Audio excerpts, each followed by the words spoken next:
I sometimes wonder, what damage will this cigarette or bidi do? Will this be the one that causes a stroke that makes me a burden on my family?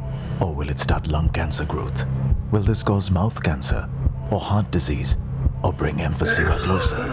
Next time you reach for your cigarette or bidi pack, ask yourself, what damage will this cigarette or bidi do? Quit tobacco today. For help, call 1800-112356 or give a missed call on 011-22901701. Smoking is injurious to health. Smoking causes cancer. धूम्रपान स्वास्थ्य के लिए हानिकारक है.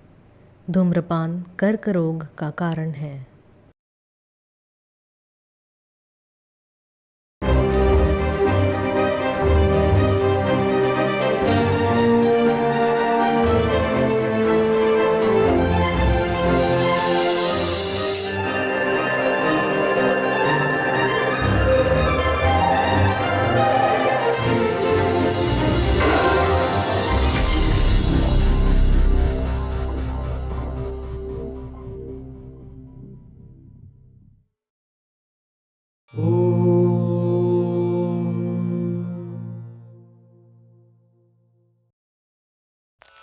মাঝে মাঝে তব দেখা পাই কেন মেঘ আসে এ হৃদয় আকাশে তোমারে দেখিতে দেখিতে দেয় না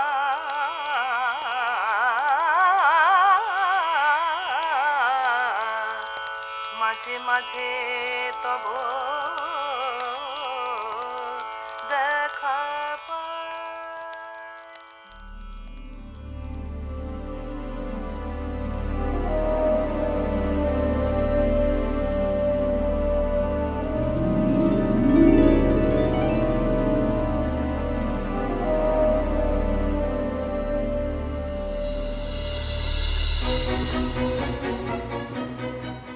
On the midnight of 15th August 1947, India raised its flag high.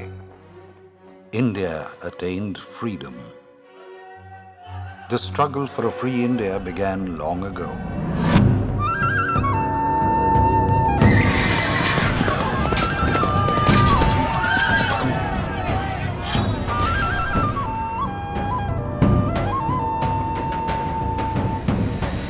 In a radio broadcast from Tokyo, Raj Bihari Bose, one of the founders of the Indian National Army, INA, and the Indian Independence League, proclaimed, "This is a salute to him to whose inspiring call owes the birth of positive Indian nationalism.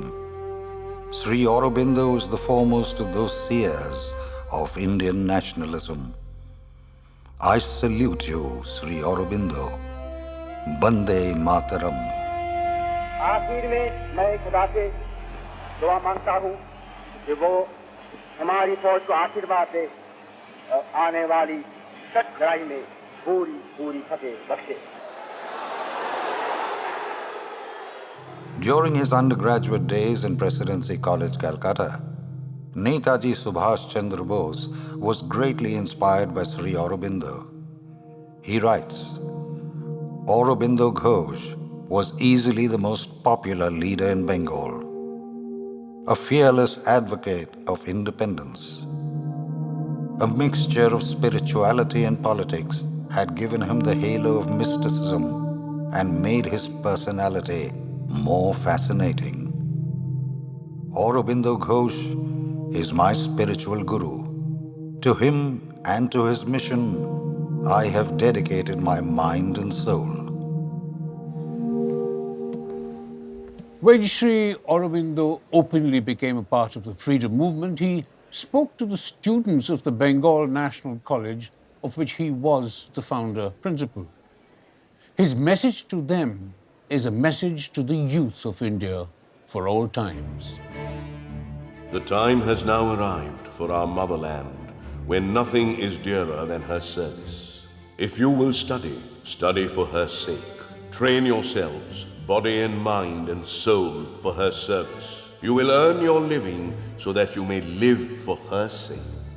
You will go abroad to foreign lands that you may do service to her.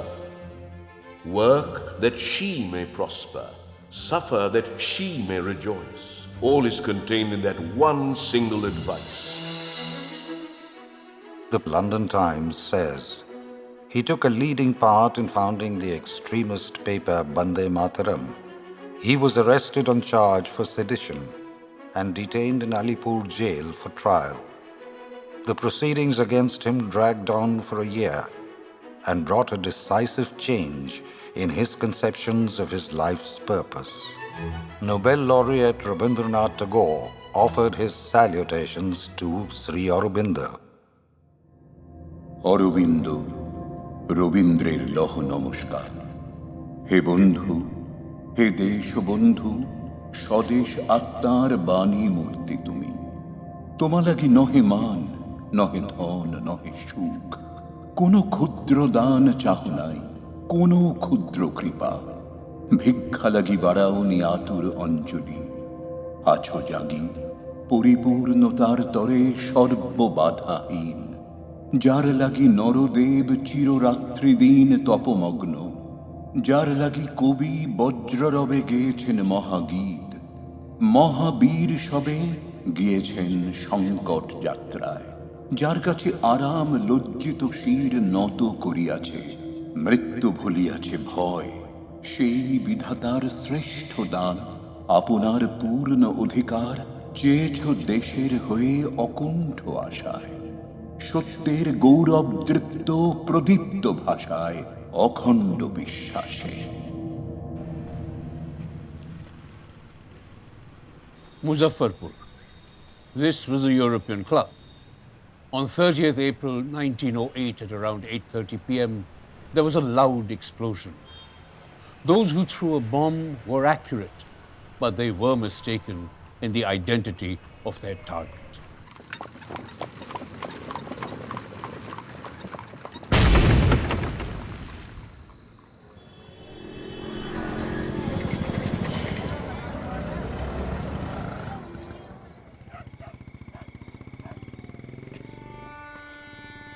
Khudiram Bose, along with Prafullo Chaki, attempted to assassinate British magistrate Douglas Kingsford by throwing a bomb on the carriage they suspected Kingsford was in. Kingsford derived great pleasure from whipping and torturing revolutionaries and was nicknamed the Butcher of Lal Bazar. Khudiram was arrested after he walked 25 miles to Waini, which is now known as the Khudiram Bose Pusa railway station. This is that spot. Khudiram was sentenced to death. He walked to the gallows firmly and cheerfully and continued to smile as a black cap was drawn over his head. At the time of his hanging, Khudiram was 18 years, 8 months, and 11 days old.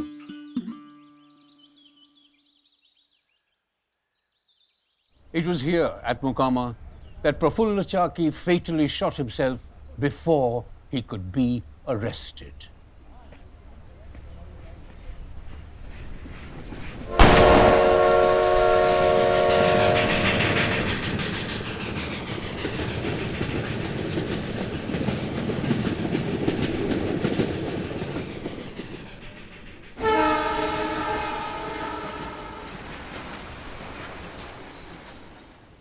But what was the source of the bomb? Joshidi is a railway station that connects Deoghar in Jharkhand to other cities. It was the beginning of 1908.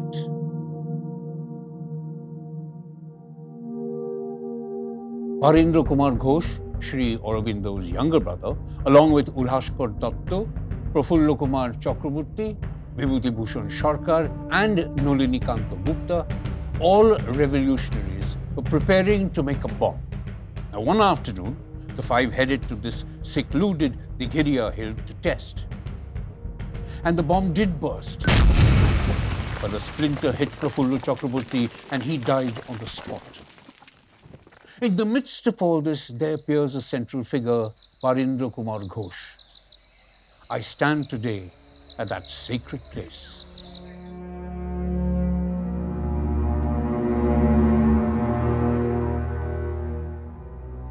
Several years later, Charles Taggart, who headed the detective department, went to the cellular jail to record some confessions.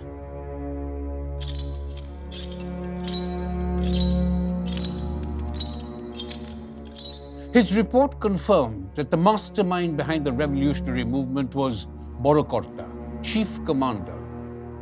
There are strong reasons to believe that Borokorta was none other than Barindra's Shejda, his elder brother Aurobindo Ghosh.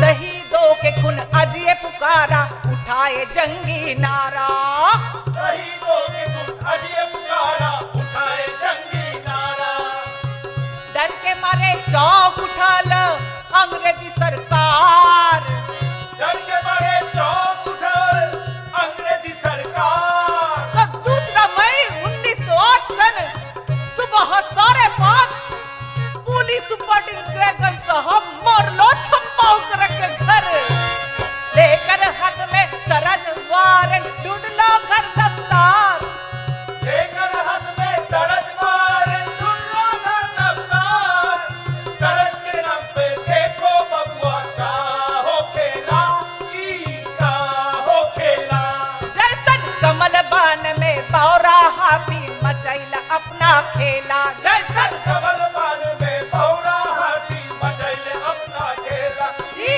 का हो खेला ई का हो खेला पूछो सबूत ना मिलो खास बगैर चिट्ठी अखबार कागजात और किताब बिगड़ लो साहब का दिमाग बड़ी डांट लो उनके खिलाफ का हो खेला ई का हो खेला अचानक एक सिपाही का मिलल मिट्टी का एक ढेला अचानक एक सिपाही का मिलल मिट्टी का एक ढेला साहब सोच लो ई जरूर भइले बम का मसाला साहब सोच लो ई जरूर भइले बम का मसाला ओ साहब डर गइले पुलिस डर गइले बा सरकार आजादी के जंगे के आगे डर गइले सरकार हमर के आजादी के जंग के आगे डर गइले सरकार पर वो तो था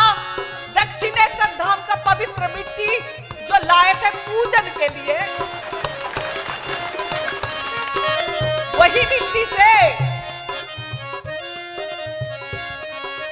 वही मिट्टी से अंग्रेज डर गए लेवा का हो खेला ई का हो खेला डर के मारे चीखे करेगा ओकरा के कमर पे लगाओ रस्सी और ले चलो लाल बाजार का हो खेला ई का हो खेला अरे बिना वारंट सबके बजाए कर लो रे गिरफ्तार कर लो रे गिरफ्तार कर लो रे गिरफ्तार कर लो रे गिरफ्तार फिर तक कमिश्नर हॉलिडे साहब हुक्म कर लो ओकरा के अभी भर दो जेल कोई ना मिला उनसे बात न करम भेजो सल्टन से अंग्रेजी कानून वही करल ओकर भेजल जेल अंग्रेजी कानून वही करल ओकर भेजल जेल आलीपुर के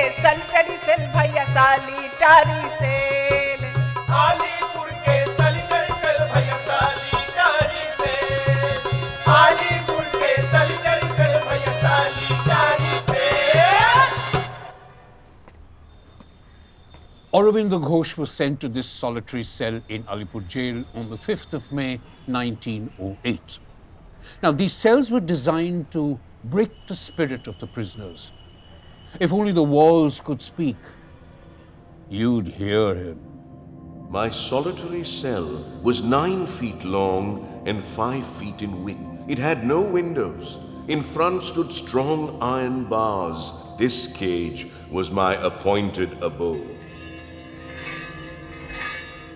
One plate and bowl used to adorn the courtyard. If one pressed one's fingers a little hard on the plate's surface, it would start flying in a circle, like the whirling dervishes of Arabia. While whirling, it would attempt to slip away with the incomparable grub provided by the prison authorities. But more dear and useful than the plate was my dear multi-purpose bowl. It helped in the act of ablution. Later, with the same bowl, I gargled, bathed. A little later, took the lentil soup or vegetable soup that was poured into the same container. I drank water out of it and washed my mouth. Such an all-purpose, priceless object can be had only in a British prison. During rain and thunder, thanks to the violent Tandava Nritya, dance of the strong wind, a small-scale flood would take place inside my little room. After that, there was no alternative but to rush to a corner with a wet blanket. The only dry areas were near the WC, but one did not feel like placing the blankets there. This is the cell. I acquired an unsought lesson in controlling my sense of disgust. The entire procedure for defecation seems to have been oriented towards the art of self-control. 2 baskets with tar coating would be kept in the room itself. The sweeper would clean it up in the mornings and afternoons, but if one went to the privy at odd hours, as penance, one had to put up with the noxious and fetid smell.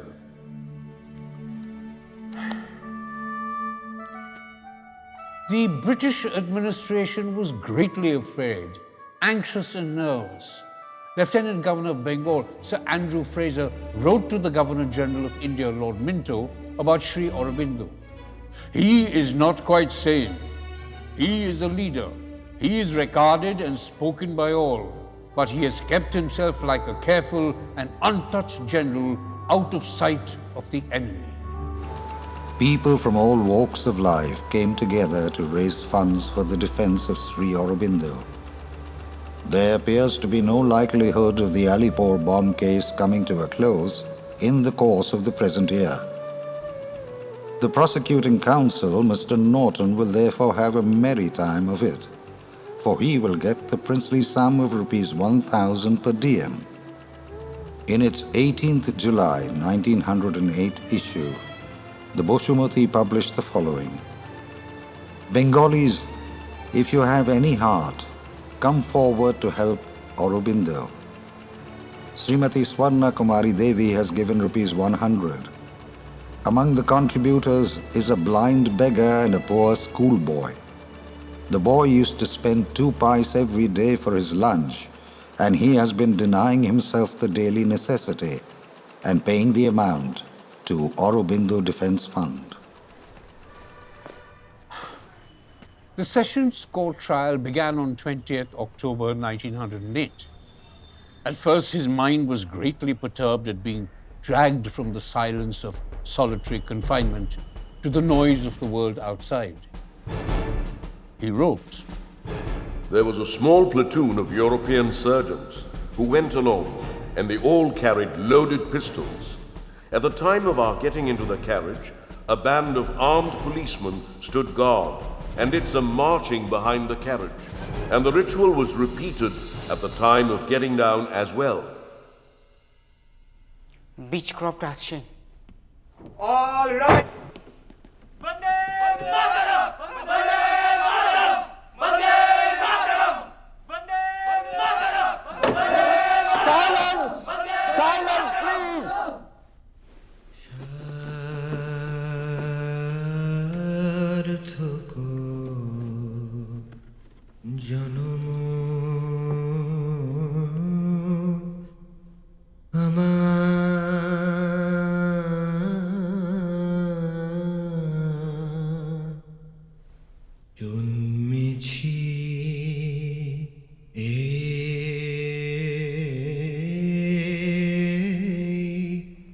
দেশে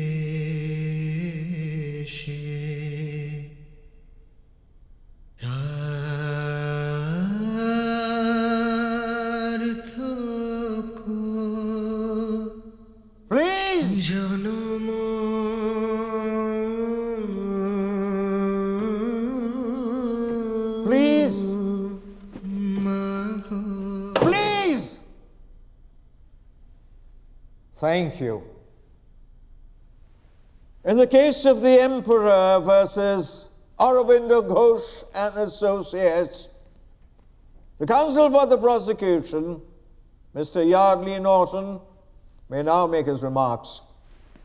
Your Honor, this case is as clear as crystal. I invite reference to exhibit number 295, otherwise known as the Sweets letter. In this letter, Baron Ghosh writes to the main conspirator of the entire affair, Mr. Aurobindo Ghosh, where he clearly states, "Dear brother, now is the time. Please try to make arrangements so that we can all meet at our conference. We must have sweets, ready-made for emergency. I wait here for your answer." Sweets, Your Honor, is a mere euphemism for bombs. Another principal accused, Hemchandra, is the man who has put together all these coded messages. He is the one who has learnt the formula for making these bombs. Baron Ghosh, in seeking the advice of Aurobindo Ghosh, has proved without any element of doubt that Aurobindo Ghosh was the main conspirator, the mastermind behind this entire operation to assassinate Mr. Kingsford. Your Honor, the extremists were so elated that they didn't know what to say. But before going into that, I would like to place on record exhibit number 239. This, under the heading Marriage Expenditure, has an item RIV, $52. It's a code name, Your Honor, for revolver. There is another item listed in the same section which says bridegroom. And this, Your Honor, was actually the victim, Mr. Kingsford. I would like to remind Your Honor that these extremists are so elated with what they think has been a wonderful victory that they want this spread throughout the land, and they want the same action perpetrated throughout the country. How can we ever allow something like that?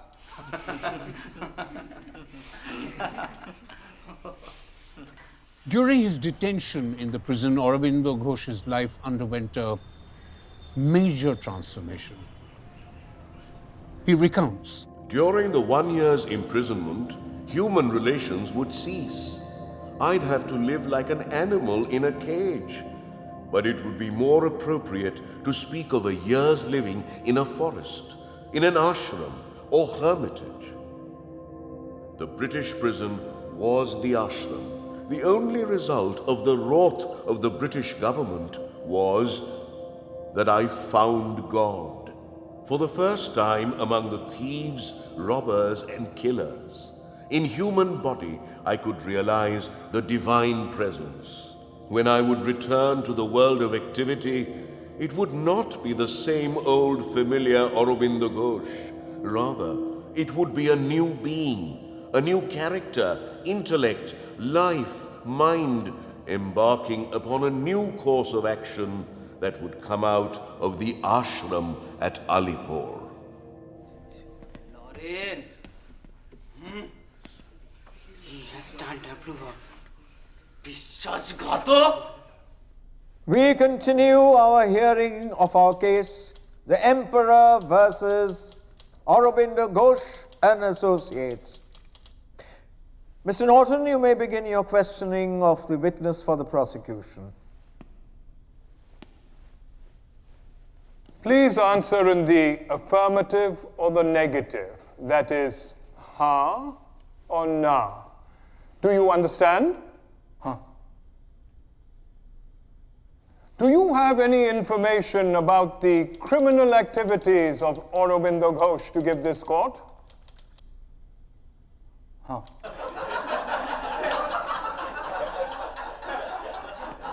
Would you say that Aurobindo Ghosh is the mastermind behind the dacoities that have happened in recent times, perpetrated by the revolutionaries? Huh? It's a lie! Silence! Silence! Please do not disrupt the proceedings. Counsel, please continue. Is Aurobindo Ghosh the person referred to as Barakarta?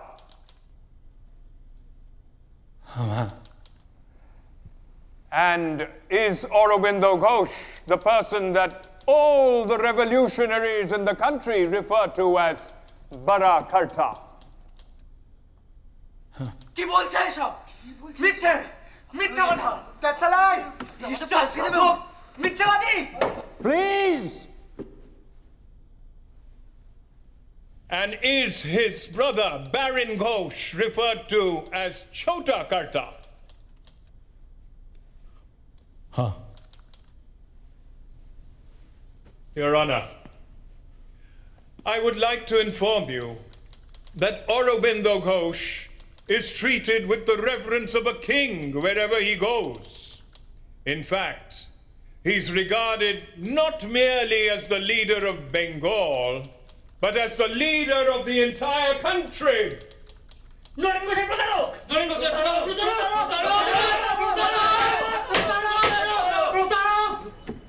Now, fearing for the safety of Narendra Goshain, the prison authorities shifted him to the jail hospital. Kanailal Dotto and Shotten Bose pretended to be sick and got transferred here too. Night, jail, hospital. Kanailal Dotto and Shotten Bose smuggled in 2 revolvers. They trapped Naren Gosain at the jail hospital. Naren is shot at.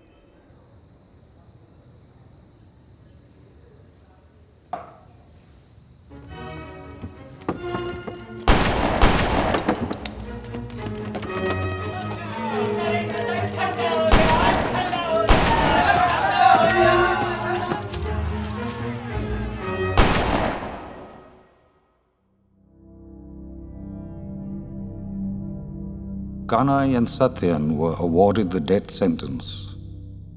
Kanai was hanged in the early morning of 10th November 1908.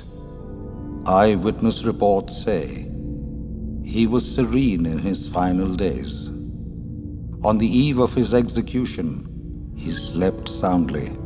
He woke up at 4 a.m., took a bath, and finished his prayers. Then he read from the Gita and the Bhagavatam. At 6 in the morning, he walked briskly to the gallows and stood firm, erect and fearless, as the noose was placed around his neck. A quiet smile remained on his lips. He had offered his life for his motherland. He was just 20 years old.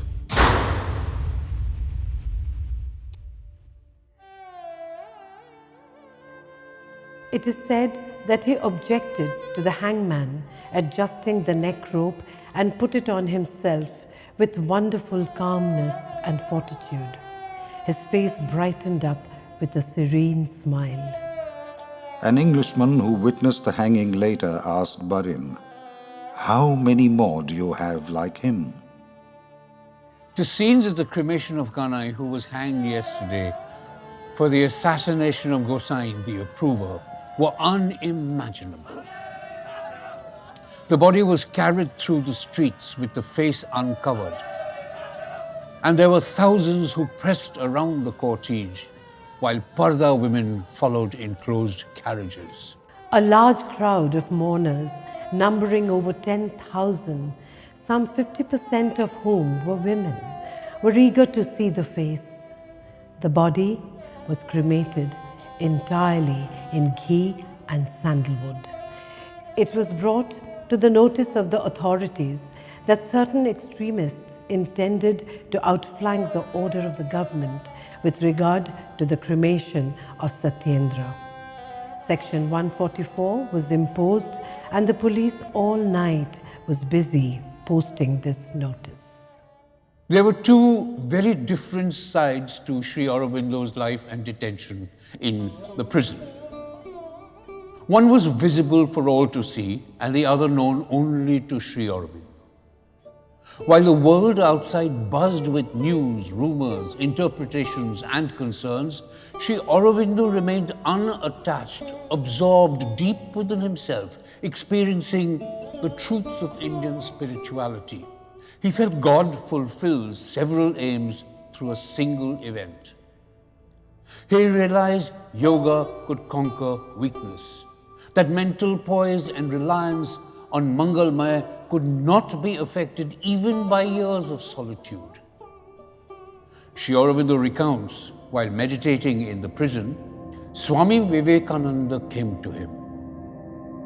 I was constantly hearing the voice of Vivekananda speaking to me for a fortnight in the jail. The voice spoke on an important field of spiritual experience. I felt Vivekananda's presence. He went on teaching me about the working of the higher consciousness, the truth consciousness. Swami Vivekananda had once declared, "The history of the world is the history of a few men who had faith in themselves." There's one word that you find coming out like a bomb from the Upanishads, bursting like a bombshell upon masses of ignorance. It is the word fearlessness. Sri Aurobindo had become totally fearless. Mr. Norton, you may proceed. The prosecution would like to place as evidence the personal letters of Aurobindo Ghosh to his wife, Mrinalini. In these letters, he talks about madness. He is not a normal person. I present Exhibit 299 by 9. In this personal letter from Aurobindo Ghosh to Mrinalini, he talks about his madnesses. My first one is this. I firmly believe that the accomplishments, genius, higher education and learning and wealth that God has given me are His. My second madness, by whatever means, I must have the direct vision of God. My third madness is that while others look upon their countries as an inert piece of matter, a few meadows and fields, forests and hills and rivers, I look upon my country as the mother. I worship her and adore her. This feeling is not new in me. It is not of today. I was born with it. It is in my very marrow. God sent me to earth to accomplish this great mission. While confined within the cell walls, Sri Aurobindo realized God's omnipresence and that Shraddha, faith and Atma Samarpan, a self-surrender, were the road to perfection. Thanks to my experience of these 12 months, I have been able to return to the world of action with tenfold hope, with a greater understanding of India's greatness, with redoubled respect of human character, the future progress and well-being of the motherland and the human race. Then something happened which I had not expected. The arrangements which had been made for my defense were suddenly changed, and another counsel stood there to defend me. He was there unexpectedly, a friend of mine, but I did not know he was coming. You have all heard the name of this man who put away from him all other thoughts and abandoned all his practice, who sat up half the night, day after day, for months, and broke his health to save me, Srijut Chittaranjan Das. Mr. Das, you may begin your concluding remarks. Thank you, sir. May I, Your Honor, sum up my arguments? I would like to quote from a statement made by Sri Aurobindo Ghosh. If to aspire to independence or to preach freedom for one's country is a crime, then I am a criminal and let me be punished. There is nothing in the prosecution's arguments nor any evidence to establish that my respected client, Sri Aurobindo Ghosh, was in any way involved in the Muzaffarpur bombing incident. Nor is there anything that points to his being a principal conspirator or a mentor to those who have been labeled as extremists. The so-called incriminating letter is a forgery manufactured by the prosecution and the police. My appeal to you, Your Honor, is that a man like this, who has such offenses imputed to him, stands not just before the bar of this court, but that he stands before the High Court of history. Long after this controversy is hushed in silence, long after all this turmoil and agitation has ceased, long after he is dead and gone, he will be remembered as a poet of patriotism, as the prophet of nationalism, and a lover of humanity. The time has come for you, sir, to consider your judgment, and for you, gentlemen, to consider your verdict.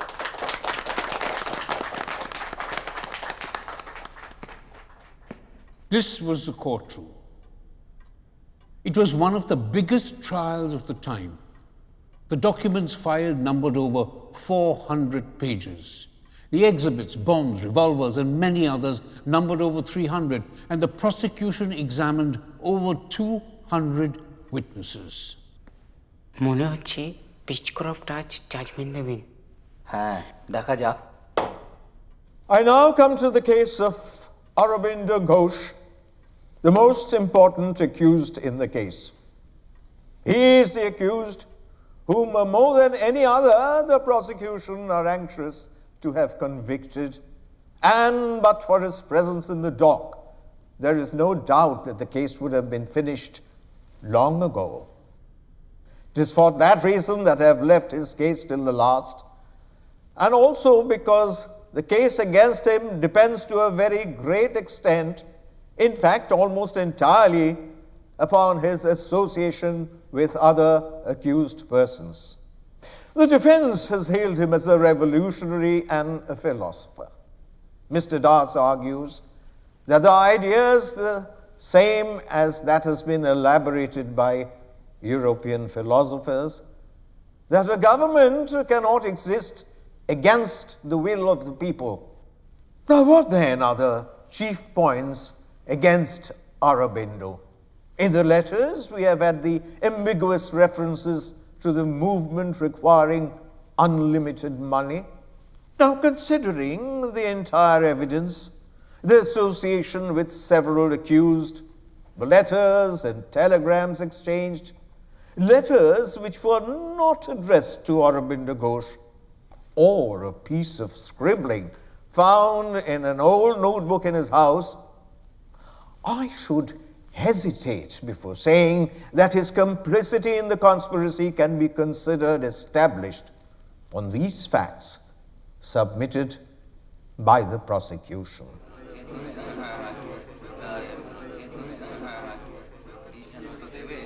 In his favor, we have the fact that he has in the columns of the Bande Mataram deprecated violence.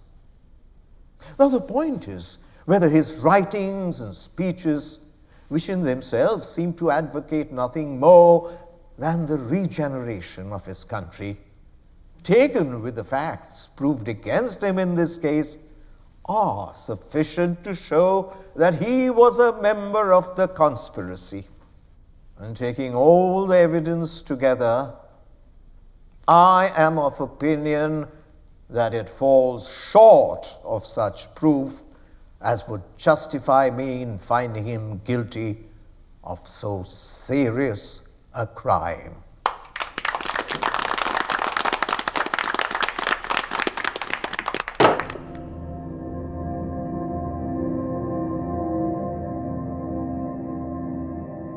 At 10 o'clock, 500 men, comprising armed and military police, were patrolling the many roads and by-lanes leading from the jail to the court. Within half a mile radius of the court, the roads were practically impassable. Sri Aurobindo thanked all those who stood by him and worked for his release through a letter in the Amrita Bajar Potrika. I attribute my escape to the protection of the mother of all of us, who has never been absent from me, but always held me in her arms and shielded me from grief and disaster. It is the love of my country which led me into danger, and it is also the love of my countrymen which has brought me safe through it. The Modern Review wrote, Aurobindo was the one who rode the whirlwind and directed the storm. He was the one who alone among Indian politicians displayed no nervous hesitation to claim freedom in the widest sense of the term. His 1 year's seclusion in jail has deepened the strength of his faith and has brightened, not quenched, the fire of his zeal. He is like gold, thrice tested in fire. Sri Aurobindo was released from jail on the 6th of May 1909. He had been in prison for exactly 1 year, and 24 days after his release, Sri Aurobindo was at Uttarpara.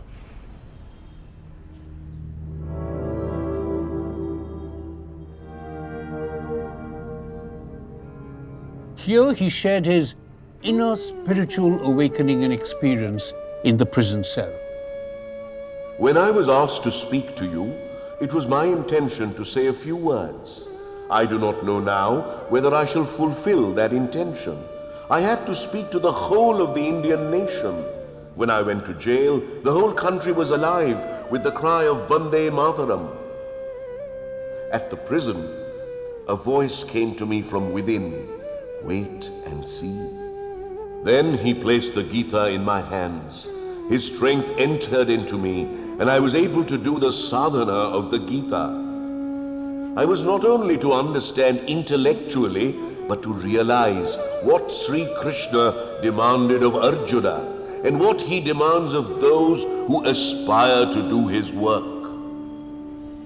Sri Aurobindo expressed his realizations while in jail. The Sanatan Dharma is life itself. It is a thing that has not so much to be believed as lived. I looked at the jail that secluded me from men, and it was no longer by its high walls that I was imprisoned. No, it was Vasudeva who surrounded me. I walked under the branches of the tree in front of my cell, but it was not the tree. I knew it was Vasudeva. It was Sri Krishna whom I saw standing there and holding over me his shade. I looked at the bars of my cell, the very grating that did duty for a door, and again I saw Vasudeva. It was Narayana who was guarding and standing sentry over me. I looked at the prisoners in the jail, the thieves, the murderers, the swindlers, and as I looked at them, I saw Vasudeva. It was Narayana whom I found in these darkened souls and misused bodies. When the case opened, I looked, And it was not the magistrate whom I saw. It was Vasudeva. It was Narayana who was sitting there on the bench. I looked at the prosecuting counsel, and it was not the counsel for the prosecution that I saw. It was Sri Krishna. It was my lover and friend who sat there and smiled. Now do you fear? He said, I am in all men, and I overrule their actions and their words.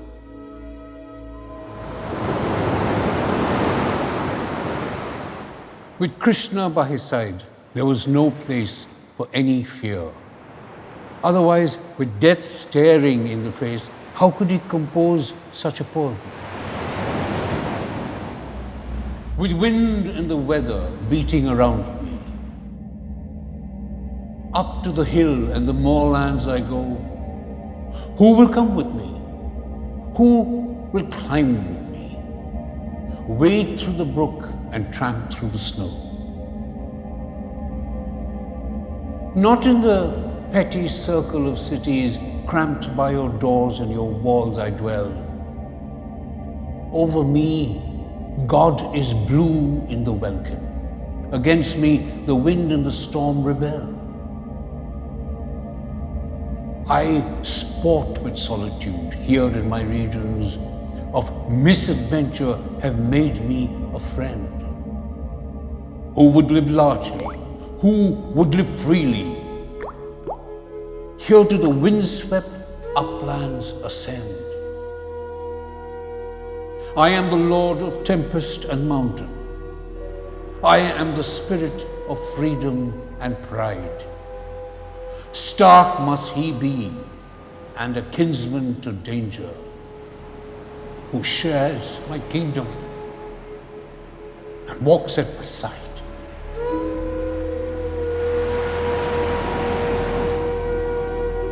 The British government found itself in a quandary. Sri Aurobindo was discussed in the British Parliament and even roused a feeling of admiration from some of the leaders, including Mr. Keir Hardie, the founder of the Labour Party, and Mr. James Ramsay MacDonald, who later became the Prime Minister of Great Britain. Mr. MacDonald raised several questions related to Sri Aurobindo and the handling of his case by the British government. The exchange of mails between Lord Minto, the Viceroy and Governor-General of India, and Lord Morley, the Secretary of State for India, bear testimony. Lord Minto wrote to Lord Morley on the 14th of April 1910, I have been somewhat dismayed by the questions in the House of Commons about Aurobindo Ghosh. He is the most dangerous man we have to deal with at present, and he has great influence with the student class. I believe every effort has been made by his Indian friends to reclaim him, and they tell me it is hopeless.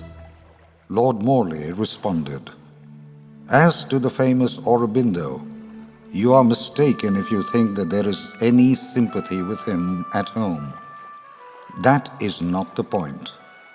The point is, in my mind, the institution of proceedings against him was a foolish blunder from the side of policy. The British government was frustrated. Sri Aurobindo had been found not guilty and released by the court, and he was not to be found. He just disappeared. Lord Minto wrote to Lord Morley. In the meanwhile, Aurobindo is in Puducherry, where he seems to have formed some undesirable French connections and will probably sail for France. The transformed Sri Aurobindo was indeed in Puducherry.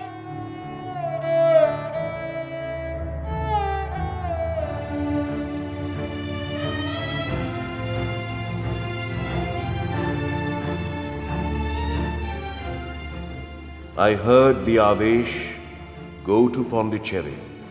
I could not question. It was Sri Krishna's Adesh. Later I discovered it was for the ashram work, for the yogic work. On 15th August 1947, India attained her independence. On its eve, the 14th August, Sri Aurobindo was invited by All India Radio to give a message to the nation. He said that August 15th was his own birthday, and he took this not as a fortuitous coincidence, but as the sanction and seal of the divine force on his work.